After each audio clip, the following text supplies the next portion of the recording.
All right. So have you ever felt like kind of drowning in all the buzzwords, marketing this and PR? Oh, yeah? It all sounds very important. Yeah. But what do they actually mean? Yeah. So today we are going to deep dive on exactly this. Okay. You shared some excerpts from a YouTube video called Ah. 022 Marketing versus PR.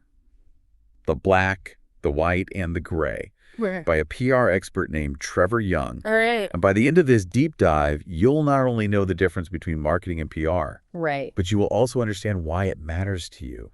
Yeah. You ready to unlock some aha moments? Let's get into it. Okay, so right off the bat, Young points out something that a lot of people get wrong. Okay. They think that marketing is just about ads No. and that PR is just about press releases. Right.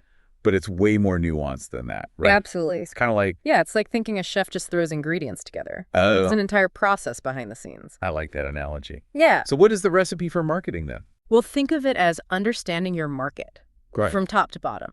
That means research product development, pricing, crafting sales messages, even SEO. The list goes on and on. Wow. It's about getting your product or service in front of the right people. Right. And guiding them towards actually buying it. And that's where the funnel comes in, right? This idea of leading people from awareness to interest to purchase. Exactly. Yeah. A classic marketing framework really captures this. The 7 Ps. Right. Product, price, promotion, place, people, packaging, and process. Oh, wow. So many P's. Every single one needs to be aligned to guide that customer journey. Okay, that makes sense. But then where does PR fit into all of this? Right. It's not just about getting on the news. No, it's so much bigger than that. Okay. Imagine you're launching a new restaurant. Okay. Marketing is about getting people in the door once it's open. PR is what you do beforehand to build that anticipation and trust. Oh. Things like building relationships with local food bloggers, getting featured in articles about upcoming openings, even hosting tasting events for influencers. That's all PR laying the groundwork. So it's about creating buzz and a positive image even before you're trying to sell anything. Exactly. If you do it right, by the time you're ready to market, people are already excited and know what you stand for. Wow. You're not starting from scratch. I'm starting to see how powerful that can be. Yeah. But how do these two approaches actually play out in the real world? Right. Young uses social media as an example, right? He does. You know how sometimes you follow a brand on social media and it's just constant sales pitches? Yes. You can practically feel them trying to grab your wallet. Yeah, it's like, I get it. You want me to buy your stuff? Mm-hmm. Can we just have a normal conversation? That's the difference. Yeah. When PR drives social media, it's about fostering genuine connections Okay. and building relationships, sharing valuable content, responding to comments, creating a sense of community. It's about trust, not transactions. So even if a PR-savvy brand is promoting something, it doesn't feel so in your face. Right. They've laid the groundwork to be seen as more than just a salesperson. Okay, that makes a lot of sense. Yeah. Now I'm curious about SEO. Okay. Everyone's always talking about it, but I never really thought about how it could be used for PR. What's fascinating is that SEO can actually be a very powerful PR tool. Oh. Think about it. When you're looking for information online, who do you trust more? Right. A random website trying to sell you something? Or an authoritative source offering valuable insights? Definitely the authoritative source. Exactly. They're the ones who pop up when I'm genuinely trying to learn something new. So PR-driven SEO focuses on creating high-quality content that answers specific questions your target audience has. Okay. It's about owning a thought leadership space and attracting natural backlinks from reputable websites. This positions the brand as a go-to resource even before any direct marketing takes place. So instead of just trying to rank for keywords to drive immediate sales, Yeah. they're aiming for long-term credibility. Right. It's playing the long game, and it's incredibly effective for building trust and authority in the digital world. Wow. Young even suggests thinking about sponsorships differently. How so?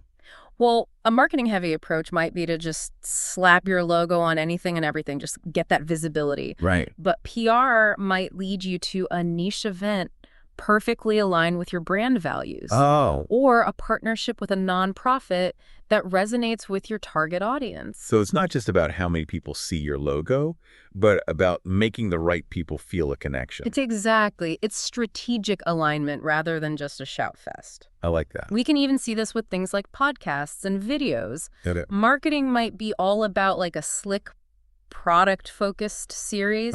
PR could be sponsoring a thoughtful podcast or documentary that positions your brand as a thought leader without even mentioning your product directly. Oh, wow. Yeah. So I'm starting to realize that I've been thinking about this all wrong. Okay. I'm the person who clicks away when I feel like I'm being sold to. But if a brand provides me with genuinely useful information, I'm way more likely to trust them. And that's exactly the point Young is making. Yeah. By understanding these different approaches, you become a more informed consumer. Right. You can see the strings being pulled, so to speak. Yeah. Plus, if you're creating your own content, thinking like this can make you way more effective. Okay, mind officially blown. All right. But before we go any deeper, I do have one big question. Okay.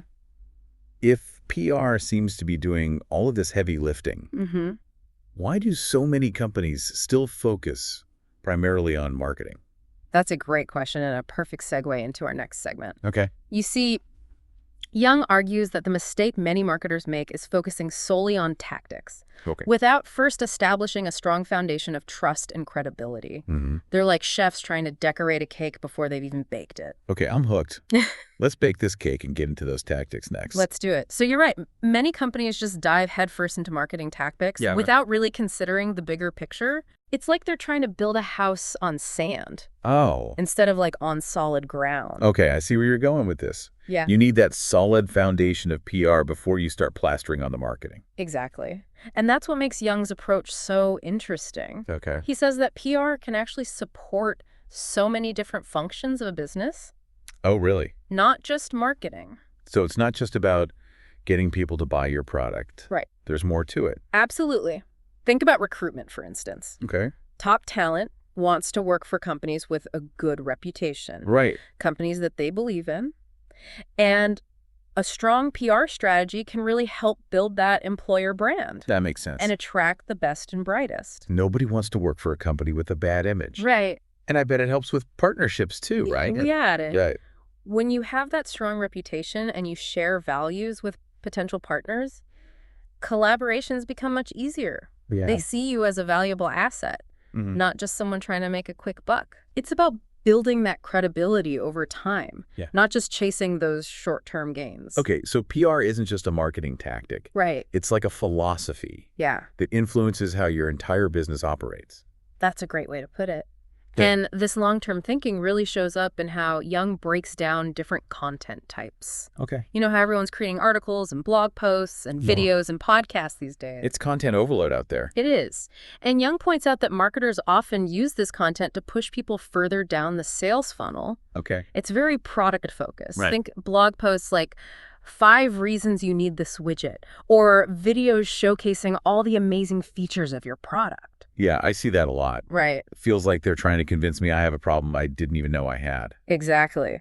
But with PR, you kind of shift the focus. Instead of 5 reasons you need this widget, it becomes the future of widgets, trends and predictions. Oh, interesting. You're providing valuable insights and positioning yourself as a thought leader in the space. So it's less about selling and more about educating and sparking conversations. Well, exactly. I actually find myself reading those articles even if I'm not planning to buy anything. That's the power of PR-driven content. Wow. It's about adding value to the reader's life. Right. Not just your bottom line. Yeah. And this applies to other content formats, too. Yep. Imagine a podcast. Okay. A marketing-heavy approach might be a series focused on showcasing your product, interviewing satisfied customers, and driving sales. Yeah, I've heard those before. They can feel a little too salesy sometimes. Right. But a PR-driven podcast might be called The Future of Innovation, where you interview thought leaders and experts about broader industry trends. Interesting. You might be a sponsor or the host, but the focus is on exploring big ideas, not pushing products. That's much more subtle, and I think it would actually make me more interested in the brand sponsoring it. Yeah. They seem like they care about more than just making a sale. Exactly. And this approach carries over to video content as well. Right. Think documentaries, educational series, thought-provoking interviews. Interesting. Content that positions your brand as a source of valuable information and a contributor to important conversations. It's a different mindset. Okay, so instead of interrupting my favorite YouTube video with an ad for your product, Right. you're creating the kind of content I actually want to watch in the first place. You got it. It's about aligning your brand with content that resonates with your target audience.